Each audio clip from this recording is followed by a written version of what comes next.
C-Webb, I know that a lot of cool stuff happens here, but for you and your dad, it didn't get much better than what you did yesterday. Well, everybody at TNT knows my father's a big basketball fan. He bothers y'all all the time, and y'all handle it great. But Bill Russell and Muhammad Ali are his two heroes. So the other day, I got to take him to see Mr. Russell again, and so it's pretty cool when you get your father excited, and he usually doesn't get excited about anything, but he was like a kid in the candy store. And one of the things that you guys talked about, Bill Russell mentioning that there was a time in his career when it was his father who challenged him to succeed. Here it is.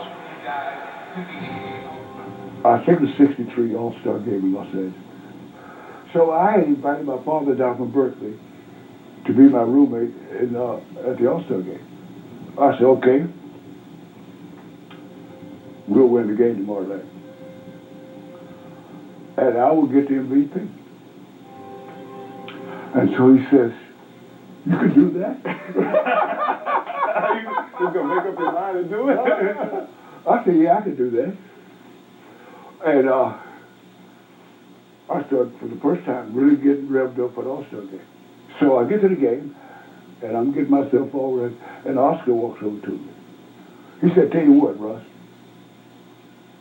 I'll take care of offense, you take care of defense, and we'll kick their ass. Oh, perfect combination.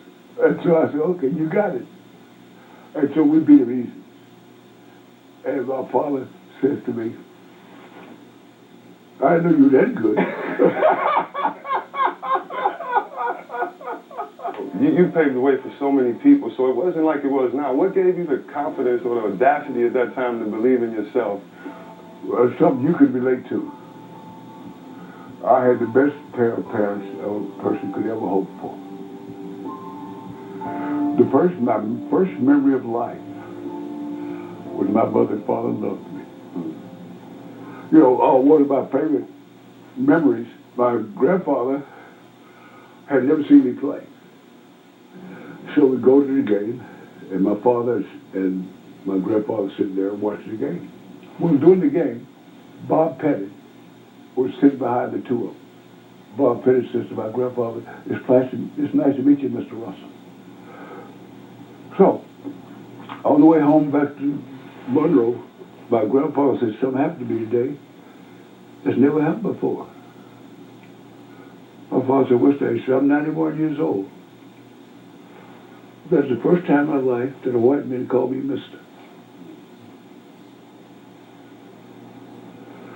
And I'm touched by that. With everything you've been through, and the younger generation. Been through. Well, everything you keep going. No. But my generation, you know, it seems hard for us to forgive and not to be bitter. How in the world could you forgive? Well, I'll tell you what. A few years ago, my late wife and my daughter got together, and they talk about what could they give me. They said, is there anybody you haven't met you'd like to meet? I said, yeah. I would like to meet Nelson Mandela. So they worked on it for about 3-4 years. And so my daughter called one day and says, next Thursday you got to be in Paris. And Nelson Mandela's going to be there, and I arranged you guys to have lunch together. So I said, wow. So my wife and I fly to Paris. And our hotel's across the street from his hotel. So I know by this time how long it takes her to get ready. Okay. So I'm getting ready, she's not getting ready. I said, what are you doing?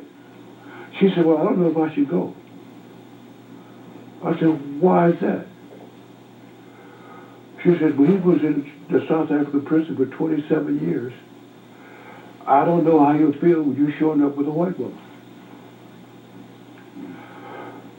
So I says to her, if he doesn't like the fact that I'm married to you, he can go straight to hell.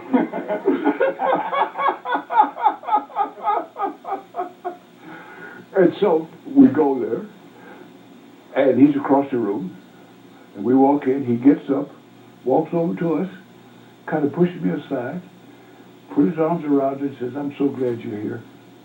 It was such a pleasure to meet you. And then we had a conversation.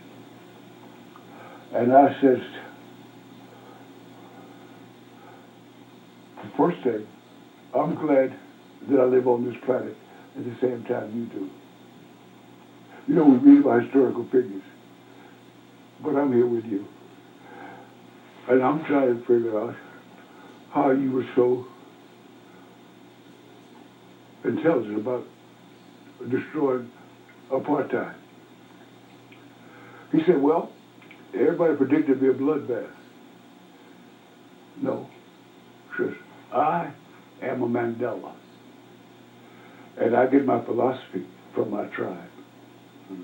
And if I had acted the way that apartheid government acted, I have to say that they were right all the time. But I am a Mandela. And that's where I get my philosophy and my thoughts. And so that they are not my role models, the opposition. Mm-hmm. Well, I'm nowhere near that great. But I get my thoughts and my philosophy from the Russell family.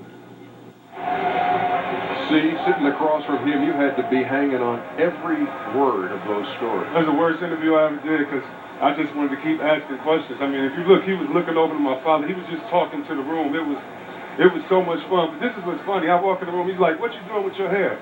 I'm like, "Yo, Russell, I know you're not saying that. My hair been like this since you know for 50 years." But it was an honor, man. When you get to take pictures with your fathers and the heroes. You know, when you go to my house, he doesn't have pictures of the young boys. He has pictures of all you guys that do, and Bill Russell and Muhammad Ali. And so, just to be able to make your father feel special. You know, Bill Russell was the guy in our family. My father would say, do your homework. Bill Russell said, though, you never be as good as him. So, it was just a good day talking basketball, talking other things, politics. And it was just an honor being in his presence. One of the funniest guys you'll ever hang with. The first time I touched the basketball, Sergeant Philip Harrison told me about three people: the great Bill Russell, Kareem Abdul-Jabbar, and Wilt Chamberlain. Told me how to block shots like Bill Russell. Told me how to dominate like Wilt. Tried to teach me to skyhook like Kareem. And, always wanted to be great like those players. And I've had a lot of conversations with all three, but I think I've had more intricate personal conversations with the great Bill Russell. He's always been nice to me. And he said that I was his favorite player. He's definitely one of my favorite players. And he's always been a person that I try to, recreate. I said to myself, 11 championships, I know I wouldn't even get close, but, if I can get half of what he's done, then I can say to myself that, I'm a great player. And on more than one occasion in the course of that interview that you got the classic Bill Russell laugh. Yeah, you heard that as a player for him, huh? What? Not in your play. He actually mentioned you too, Kenny. Not to cut you off, but I said, Kenny tells this story about, being on the plane, and you said, that guy's a loser, that guy's a loser. I said, is that true?